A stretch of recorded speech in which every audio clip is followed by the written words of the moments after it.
In my last video, I defined a classic spondy as being a loss in the alignment between any two adjacent vertebrae in the spinal column, which schematically looks a lot like this. And because the shift in the alignment was no more than 25%, I defined this as a grade 1 spondy. You recall? What we want to know is, why do our vertebrae keep shifting on top of each other and going into these spondy states? If the vertebrae on our spinal column were as interlocked as the rings in this child's ring toy here, life would be pretty good, at least spondy wise, and very few of us would be suffering from as much spondy pain as we currently do. At the other extreme, if our spines were as unstable as this stack of rocks in this image, all you'd have to do is blow on it with just about any kind of mild force, and you'd have an instant spondy. Not many of us live at either of these far extremes, and our spines tend to fall somewhere in between them, where our spondies are going to have a varying likelihood of showing up.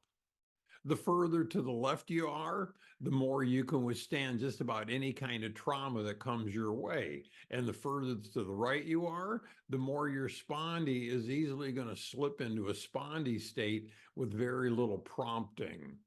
So back to our question. Why do our vertebrae keep shifting out of place and developing these spondies? Spondies have three primary causes, and let me list them here real quickly. The first cause has to do with trauma. For example, as you see, a good car crash or some other major trauma, it's known to cause a spondy between any two of your vertebrae, all the way from your neck down to your rump. In the same way with too much heavy lifting, it can easily cause an ugly twist in your spine, especially the lower part of it.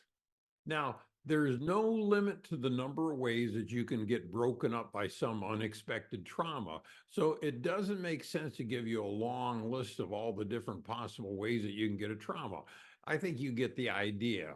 What they all have in common is that any of them can break or rupture your spinal bones or your tendons or the ligaments that hold your vertebrae in place.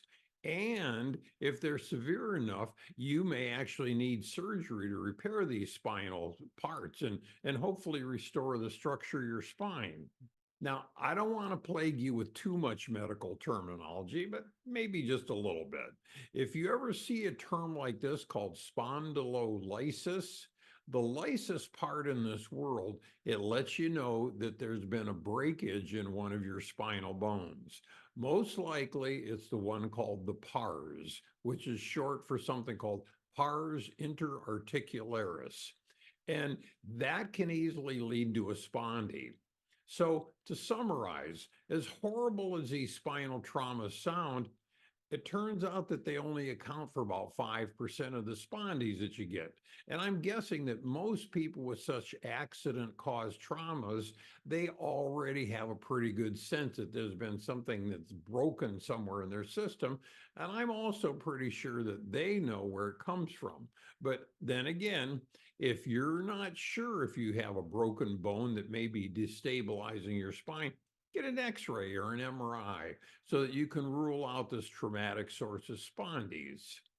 The second cause of spondies, it comes from genetic defects. In particular, the bones that are supposed to be holding your spine in a nice straight line, if any of those bones fail to completely form as an infant because of some genetic anomaly, or if they fail to form at all, then without those fully formed bones, it makes it real easy for the spine to slip out of alignment, just like that stack of rocks you were looking at. In this category of spondies, it only amounts to between 5 to 10% of all spondies. And as I said, as a courtesy to you, I'm not going to bombard you with a long list of anatomical terms that describe bony parts and all the muscle ligaments that influence our spondies. That would drive most of us crazy. But if learning some of those terms is of interest to you, then check on the Wikipedia links that I'm leaving below, and they can give you a deeper look into the medical spondy talk, as deep as you want to get into it. So, to finish our question, Why do we get spondies in the first place? If traumatic and genetic defects accounts for about 15% of our spondies, that leaves around 85% of them that we still need to account for. And most of those come from a condition that's known as spondylosis. Now, spondylosis is a general term that refers to a degeneration of the spine that gradually gets worse as we age. And it includes a degenerative form of osteoarthritis. And that's a wearing down of the joints in between the vertebrae. And it also includes a wearing down of the discs between the vertebrae and these connector points between vertebrae called facet joints. This degeneration is commonly associated with spinal stiffness and pain. And again, this is the most common cause of our spondies. So now we've got a term and we're calling it spondylosis. And we have a general explanation of which the structures are being degenerated, namely the discs and the facet joints between the vertebrae. But what we don't have is an explanation of how this degeneration has taken place.